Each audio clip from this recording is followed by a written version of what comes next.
Good news nih buat teman-teman yang hobinya jualan online dan belanja online. Karena sekarang pajak e-commerce sama Menteri Keuangan Purbaya yang baru di Indonesia, dia bikin kebijakan revolusioner. Yaitu apa? Dia membatalkan pajak e-commerce yang udah diresmikan sama Sri Mulyani. Terkait perpajakan Pak, mungkin Pak, kemarin kan juga sempat ada regulasi terkait penunjukan e-commerce untuk memungut pajak gitu Pak. Tapi sama Kemenkeu belum dieksekusi gitu Pak. Itu rencana Kemenkeu mau eksekusi kapan Pak?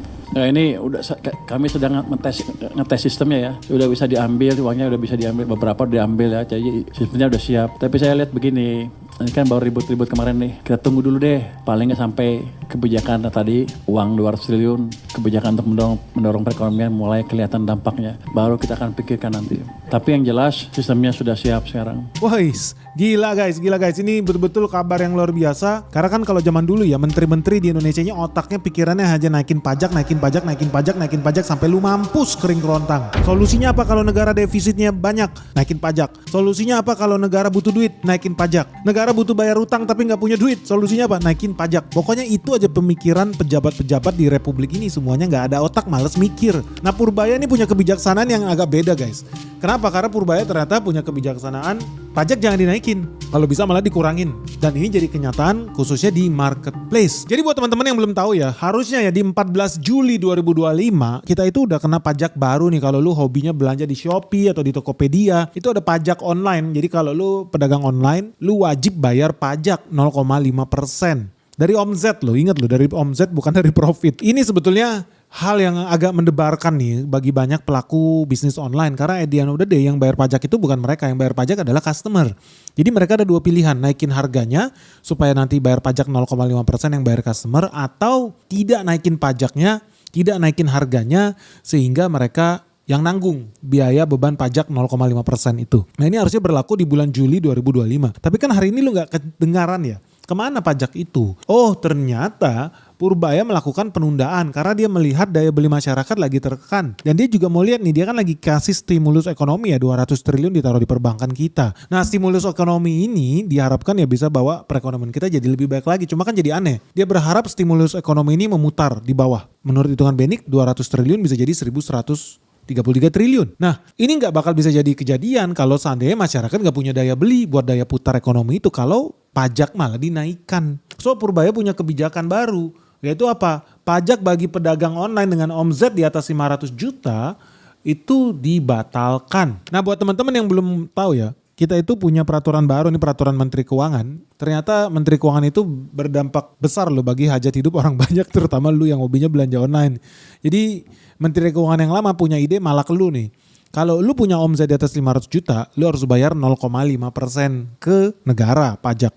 Kalau omzet lu di bawah 500 juta, pajak lu 0%. Nah melalui peraturan Menteri Keuangan yang baru nomor 37 tahun 2025, si Purbaya nih punya ide bagus bahwa kayaknya gak bijaksana deh kalau kita justru ketika ekonomi lagi sulit malah sibuk naikin pajak buat pengusaha-pengusaha. So yang dia bikin apa? Penundaan itu. Kenapa ini jadi menarik? Begini teman-teman, ini bukan karena kita investor di e-commerce, enggak.